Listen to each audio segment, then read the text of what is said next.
ban jàngat aussi tamit nga am ci yeneen kàddu yi nga xamante ni jib na fa ñu dégg ko ci ki nga xamante ni moom moo di le président de la République bi muy fàttali ni daal immeuble bi nga xamante ni moo abrité woon la au conseil des collectivités territoriales maa ngi koy wax sànq Cheikh Mbacké mel bi ñu ko stoppé mu ne permettre na ñu mun a jël la nga xamante ni moom moo fa nekkoon mun cee recruter lu toll ci 2000 enseignants mais nee na boobu la immeuble mooy conseil économique et social. oui mais nee na immeuble bi c'est autre chose. mooy immeuble bi gars yi jënd ba pare di ko louer. Muy révélation bi nga xamante ni le PM def na ko. Ça arrive c'est de l'errement, ça veut dire que c'est une administration qui n'a pas marché.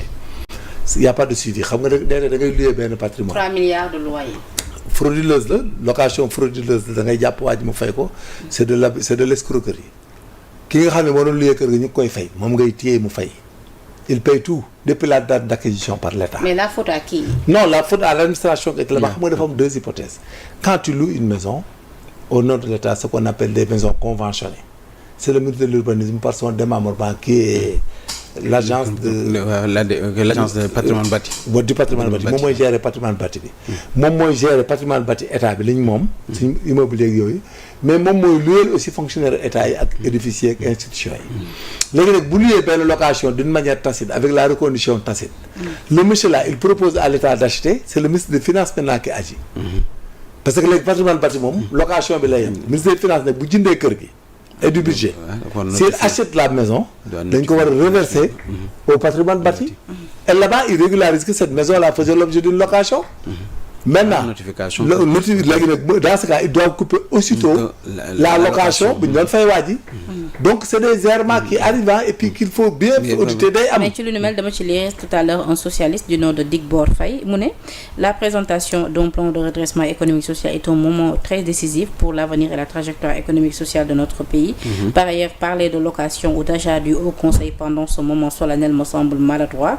Nee na aussi en tant que responsable socialiste, il ose croire que le PR a été induit en erreur ou s'est trompé de bonne foi car nee na le Haut Conseil a été créé en 2016 et non en 2014. Le siège a été fonctionnel à partir de 2019 parce que notre défunt SG n'a jamais occupé les lieux. Nous aimerions savoir comment ce siège a pu être acquis en 2014 alors que le Haut Conseil n'existait même pas encore. Non, mais c'est pas le Haut Conseil. Avant que le siège a été occupé au temps d'Abdoulaye Wade. Ce lieu-là, Conseil économique social du FIMNEC, il y avait quelque chose qui était là-bas, qui appartenait à l'État. L'État avait installé quelque chose là-bas. Donc cela veut dire que acquisition en 2014, il a dit que on a acquis ça en 2014 et que l'affaire a continué à être payée jusqu'en 2019. Donc l'État loue beaucoup de choses et que l'État loue et les choses sont là-bas restantes. L'État affecte des gens. L'État doit louer chaque fois, de tout temps, doit louer à édifice. Justement, beaucoup louer mec, donc on fait bailler. Maintenant, il parle de l'errement, c'est-à-dire le fait d'acquérir et de payer une location à la personne. La personne a fait de la fraude. C'est de la fraude. La personne ci moom la ñuy sanctionner. Xam nga c'est comme en douane on dit que le tel le déclaré est fautif. Gis nga le gars bi nga xam ne mi ngi mel ni man. Si l'État me paye ma pension au lieu de me payer une pension X, l'État me paye une pension de 2 millions par mois. Qui se trompe et je signale pas. Donc là-bas il faut agir comme la douane. Seul le déclarant, le bailleur il est fautif. Il faut le taper, l'arrêter. Il rembourse l'intégralité des sommes sinon vous l'arrêtez. C'est très simple noonu la demee nag mais gis nga boo fa nekkee di dugg ci yeneen tu t'en sors pas parce que on les appelle on donne le comment on appelle l'ordre de paiement l'OP. On le donne au ministère des Finances qui paye. Et l'OP dans le contrat de l'OP il y a ce qu'on appelle la reconduction tacite. Et dès lors qu'il y a la reconduction tacite tant que tu n'amènes pas un avis de rupture les gens là continuent à payer. Maintenant, c'est la personne qui a vendu la maison et qui continue à recevoir les locations qu'il faut arrêter et il rembourse tous les fonds.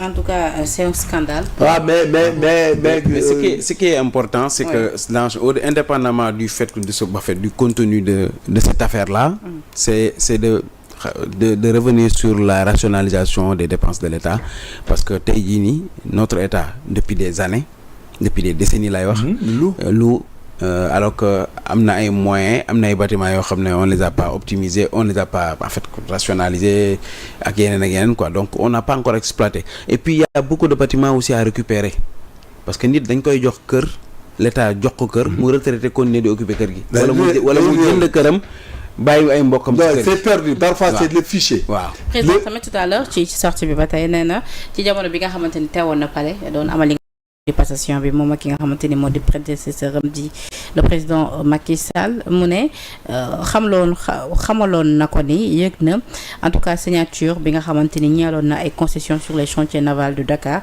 te lu ni mel moom daanaka négociation yi ça laissé à désirer te que lu ni mel dafa sàkku woon sax ci le président Macky Sall mu dakkal ko ci nu mu gën a gaawee laataa ñuy amalaat li nga xamante ni moom moo di renégociation yi plus tard. mais c'est comme ça bu ñu gisee loolu. c'est des affaires d'État. celui-là c'est un président sortant. Vous êtes un président de la République entrant.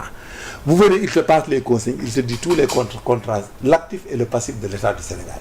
L'autre qui dit, j'ai signé avec telle personne, nous sommes en train de signer avec Binta un contrat d'exploitation, par exemple, du dioutir en Casamance là, mais tu peux lui dire que le dioutir là n'est pas de qualité, donc je préfère que vous arrêtez cela. C'est son droit à lui et c'est un devoir à Macky Sall de lui présenter les choses comme ça. Mais pour certains ndax confidence yooyu tey waroon nañ ko xaar ci biir ndaje. C'est des politiques. C'est des politiques, madame. Tout ce qu'ils font là, c'est de la politique, c'est des plus-values politiques.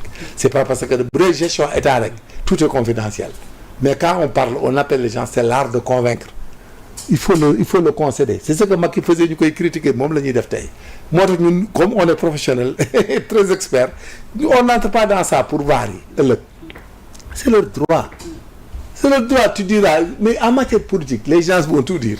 Là, on a le coup à l'époque, mais c'est ce qui revient. Pourquoi à chaque fois aussi, tu mets le nom. Mais chaque fois, non, tu mets. Non, le nom de Macky Sall. Pour nous convaincre. Oui. Mais pour nous convaincre, il faut que tu dises.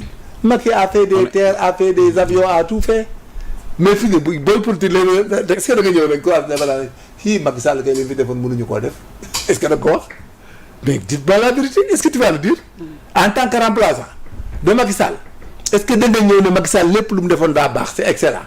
terre bi mais doo ko def mais comme qu'est-ce que tu vas dire aux gens. lan ngay teg ci loxo militaire yi. donc xam nga en politique. y a ce qu'on appelle le politique et la politique. le politique c'est l'art de disposer des moyens de création légaux. mooy li ngay dégg léegi gendarme yi dóor la jàppal la ak magistrat ñu lay jàppal. la politique c'est l'art de convaincre. mais teg tey say militants. mais ça doit am loo teg seen loxo. loolu ay faux débat la. gis nga le fait que mu ne on a loué des choses mais c'est vrai mais c'est un atout pour lui de rectifier. Il a dit qu'il a annulé fallait pour recruter 2000 personnes. Oui. Mais toutes nos félicitations. Parce que 2000 personnes qui trouvent du travail, c'est mieux que de faire une institution quelconque. Hein? Est-ce que finalement ça c'est pas mieux qu'une assemblée nationale de 460 députés? Et on préfère mettre 50 députés à l'Assemblée et de recruter 2000 jeunes. Parce que quand tu recrutes 2000 jeunes, tu crées 2000 familles. Hein? Voilà, et là, tu permets d'engendrer la projeture. Donc, voilà ce qu'on disait.